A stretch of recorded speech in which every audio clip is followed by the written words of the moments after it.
The garage roared with laughter when 13-year-old Sierra Maddox, a mechanic's daughter in torn jeans, walked in. The boss, a dapper man in a suit named Mr. Callister, challenged her to fix an engine his best team couldn't even decipher. Cameras rolled, waiting for her to fail.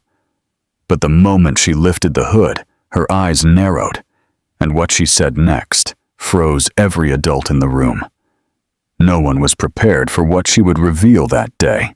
The sun had barely risen when Sierra Maddox pulled on her oversized hoodie and stepped into Maddox's Auto Repairs, the garage her father had run for over 20 years.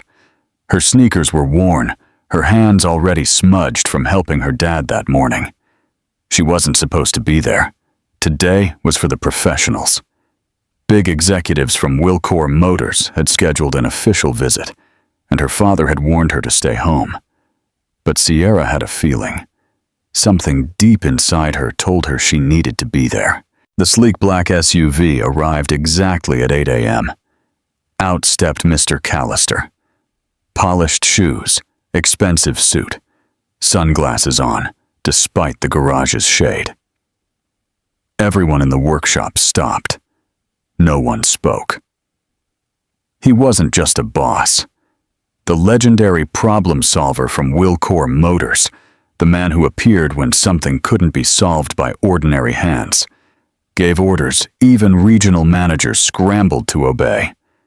And today, he had brought an unsolvable engine from a prototype vehicle, one not even released to the public yet. Callister looked around the greasy workshop as if it were beneath him. His team followed, carrying a covered engine block on a dolly. When the tarp was removed, the mechanics leaned in. Intrigued, then confused.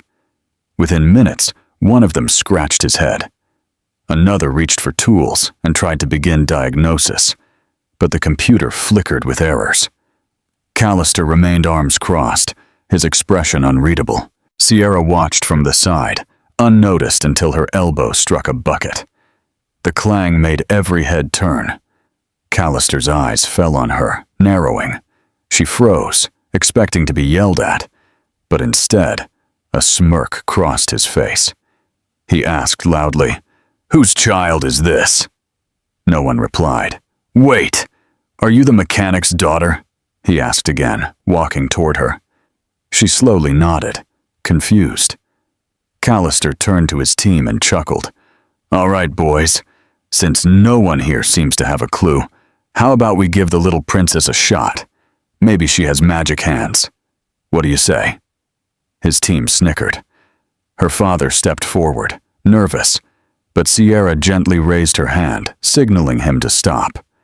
Something about the way Callister mocked her made her feel calm, almost serene. She walked forward. Each step echoed like a drum.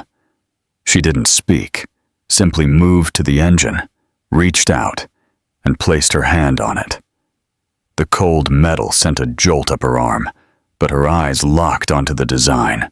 Her father had taught her to read engines like stories, and this one was screaming. She looked at the manifold, then a joint near the fuel injection line. Her brow furrowed. The others watched her, expecting her to touch the wrong part or give up. But Sierra did something no one expected. She spoke. "This engine isn't broken. It's programmed to pretend it is."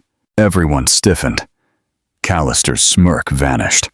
Her father's jaw dropped slightly. Sierra's voice was quiet, confident.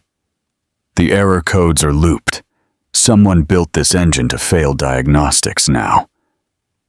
Silence. Callister stepped closer, his voice suddenly sharp. "Who told you that?" Sierra slowly looked up at him and replied, "No one." She paused, then added, "But whoever made this wants you to chase problems that aren't real." Every person in that room had gone completely still. No one knew how to react. Sierra wasn't just making an assumption. She had diagnosed in 30 seconds what professionals couldn't decipher in 3 hours. And what she was about to reveal next would turn the entire garage upside down. For 5 full seconds, the garage hung in silence. Not even the humming fluorescent lights dared to make a sound. Mr. Callister's eyes drilled into Sierra's, not with curiosity, but something colder, and disbelief disguised as authority. He came within inches of her face. His voice dropped into a calculated threat. "Are you suggesting my engineers made a deliberate mistake?" he asked slowly. Sierra didn't blink. She didn't flinch. "Not your engineers," she said softly. "Someone higher up." Her voice was even, but inside her heart beat like a war drum. She had no official proof, only instinct, experience, and the kind of understanding that came from growing up under car hoods rather than under chandeliers. Callister's team shifted uncomfortably. A technician named Marvin, a tall man in his 50s with tired eyes and grease stains on his collar, finally spoke. "Sir, I did notice the diagnostics kept repeating the same fault code even after restarts. It was odd, but I assumed the system was glitching." Callister shot him a look that instantly silenced him. Sierra walked to the diagnostic tablet, tapped a few menus, and then held it up for everyone to see. "This loop repeats every 91 seconds. It's not a glitch. It's a mask. The real problem is hidden underneath." She pressed a sequence of commands that bypassed the main interface, something only an insider would know. In seconds, a second layer of diagnostic data appeared and a red alert flashed. "Internal sabotage detected. Error origin traced to firmware injection. Access granted from Wilkor Ichiku." Gasps filled the garage. Her father, who had remained frozen the entire time, stepped forward. "Sierra, where did you learn to do that?" Sierra looked at him. Her voice trembled now for the first time. "I re-engineered their diagnostic app last summer. I wanted to know how it really worked, not just what it showed." Mr. Callister went white as a ghost. He reached out and snatched the tablet, staring at the screen as if it were a loaded weapon. His voice, once smooth and cocky, now it cracked with something dangerously close to fear. "You need to leave now!" But it was too late.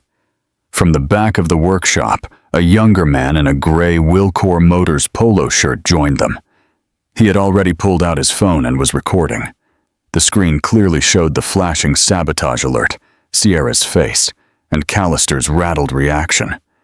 The man whispered under his breath, "This is going to go viral." Sierra's father tried to calm the situation. "Let's not make this worse. There must be an explanation." But Sierra took a deep breath and turned to face everyone. Her voice now conveyed not just calmness, but an imposing authority.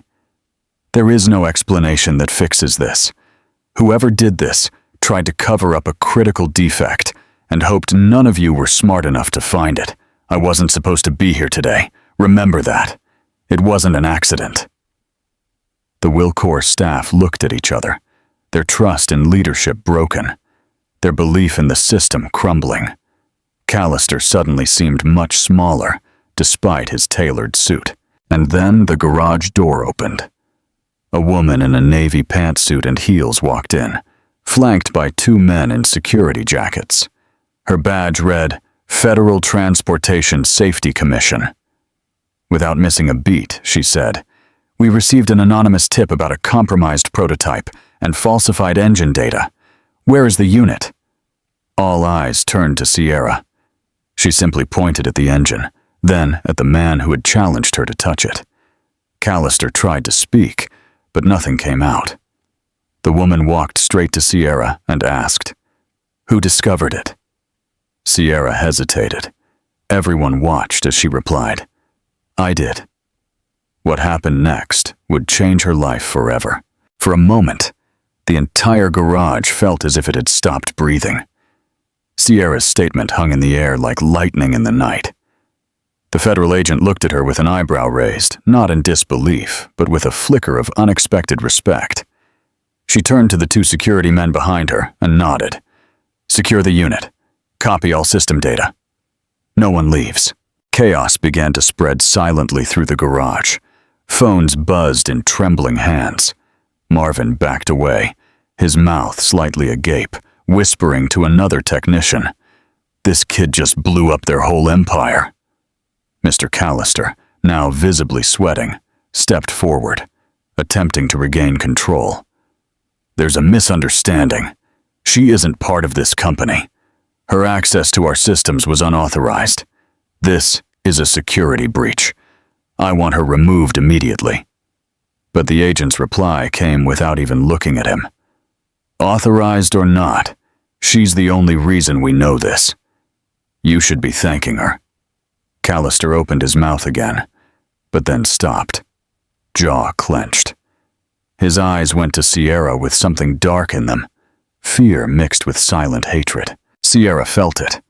She had exposed something enormous, something powerful, and she had done it without even intending to. Her hands trembled slightly, not from fear, but from the weight of what was happening. She hadn't just pointed out a glitch in the system. She had exposed a rotten nerve in one of the country's largest tech engineering giants. Her father moved slowly towards her, his voice low but urgent.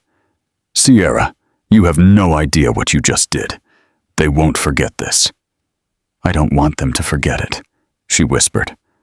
I want them to change. Outside, a black SUV pulled up.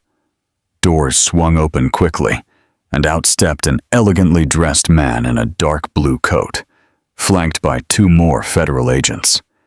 His hair was silver, his eyes piercing. He had the air of someone who answered to no one. The garage fell silent again as he approached. Sierra Monroe? He asked, his tone neutral. She nodded, trying not to show how fast her heart was pounding. I'm Director Hale, from the Department of Transportation.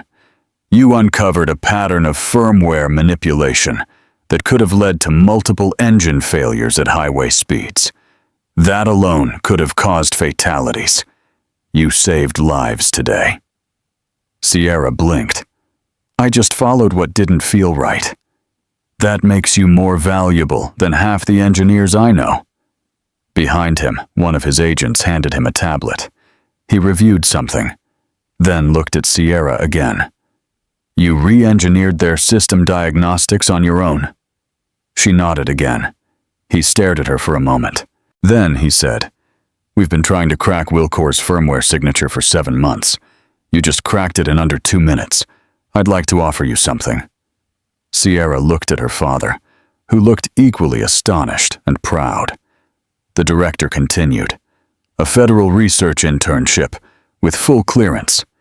You'd work alongside our top analysts in Washington. You'd live on campus with paid travel, your education covered. Sierra opened her mouth, but the words wouldn't come out. You are in trouble, he added, but you may be in danger. Wilcor will try to bury this. People higher up will want to silence you. This offer is also protection. Sierra finally found her voice. I wasn't looking for a job. I was just trying to help my dad. That's exactly why we need you, Hale said. But just as Sierra turned to reply, a voice shouted from the back. She's lying! Everyone spun around. Mr. Callister had stepped forward again, this time holding a printed sheet. This is her high school transcript.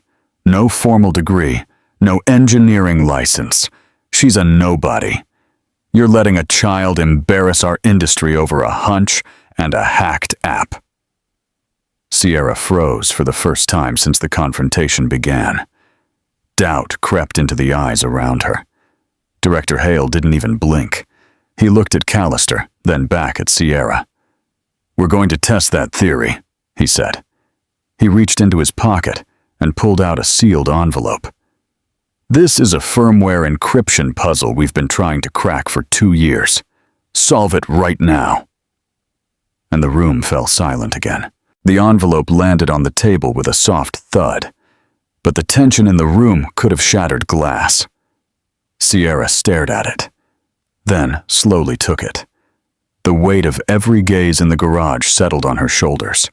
Agents, engineers, security guards, and even the man who had spent years trying to discredit her.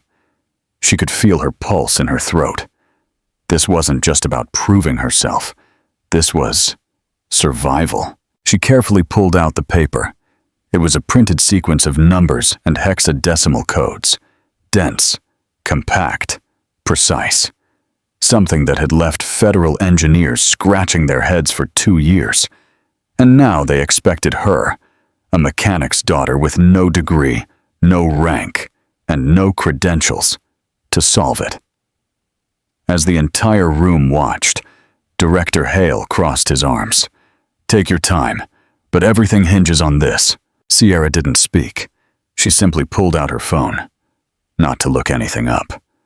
She already knew that wouldn't help.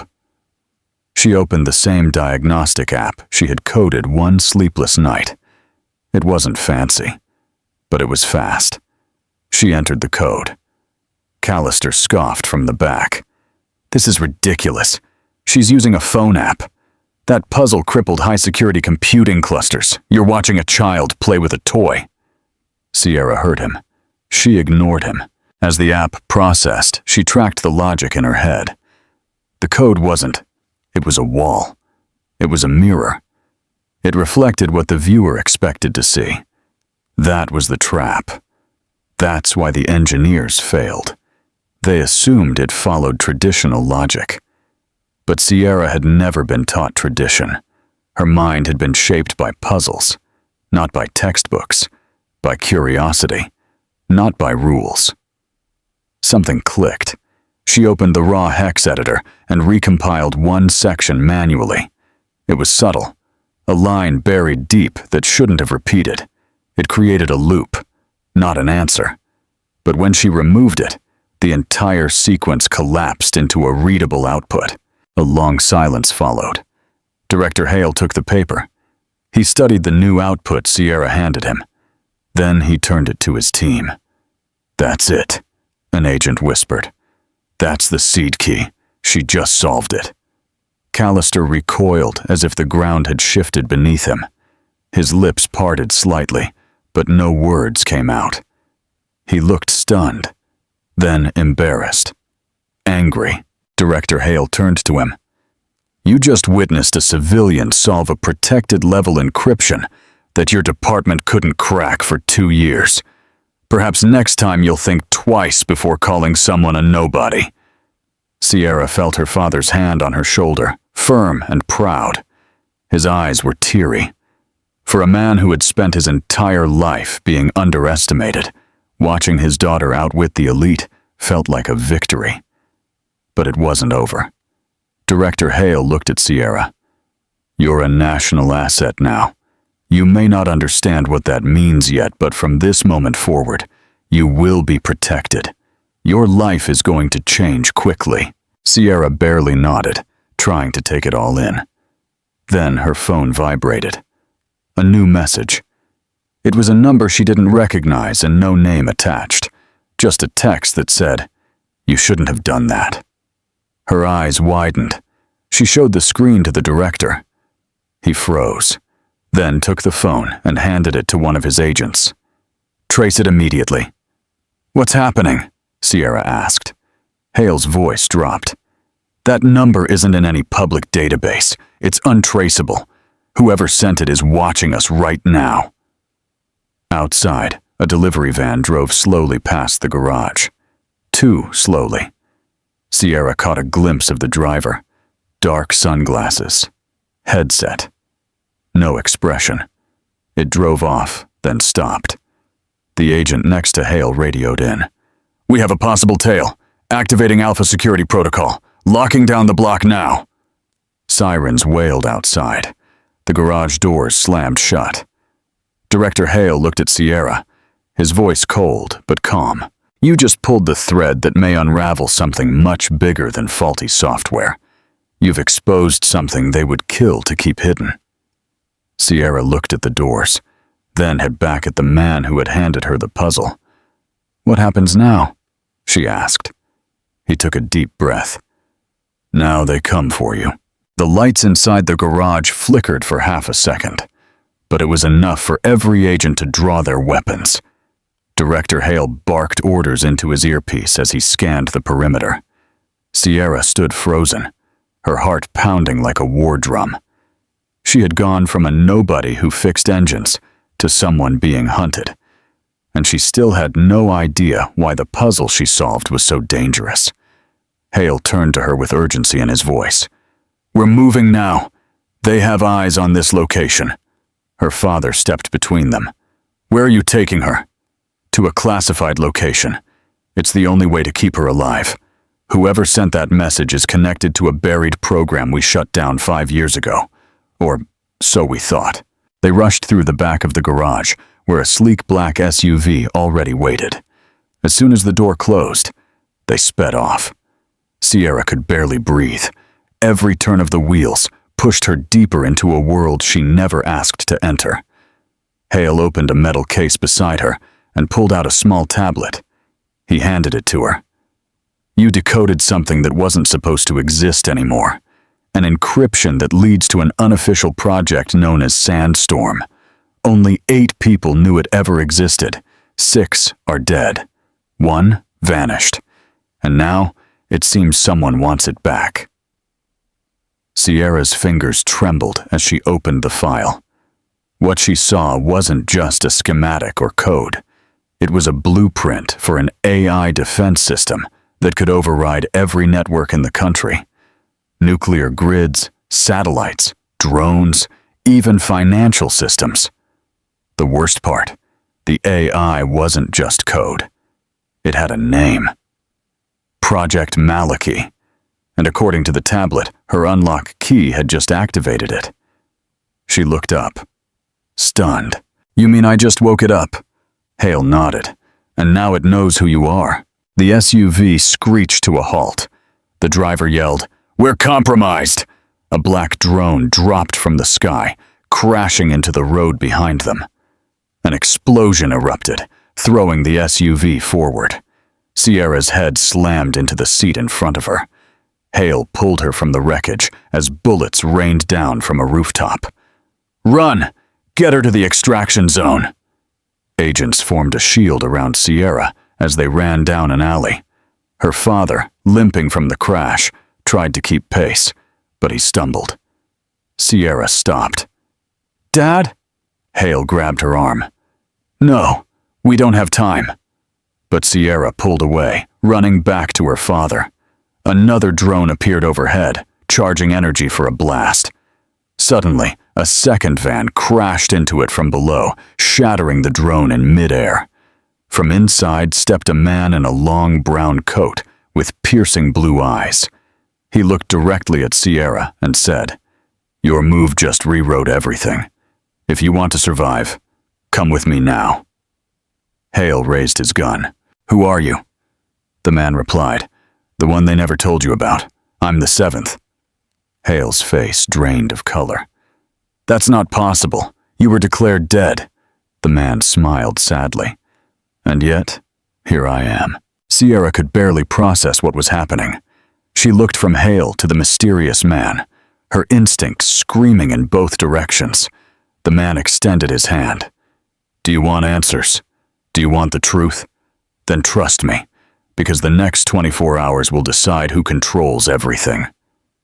The sound of more drones echoed in the distance. The city was about to become a war zone, and Sierra was suddenly its most valuable target. The city lights flickered as the shadow of danger grew darker. Sierra's mind raced. Every fiber of her being screamed for her to choose a side.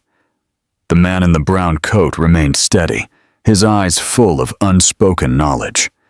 Director Hale's team was hot on their heels, yet the man's calm presence somehow made the chaos seem like a calculated game.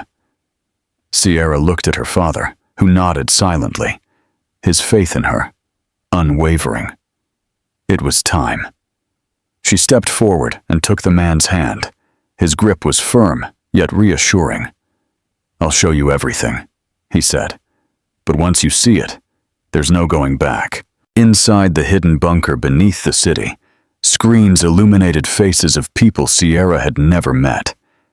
The man revealed files marked Sandstorm and Malachi, exposing a secret network built to protect the country, but corrupted over time.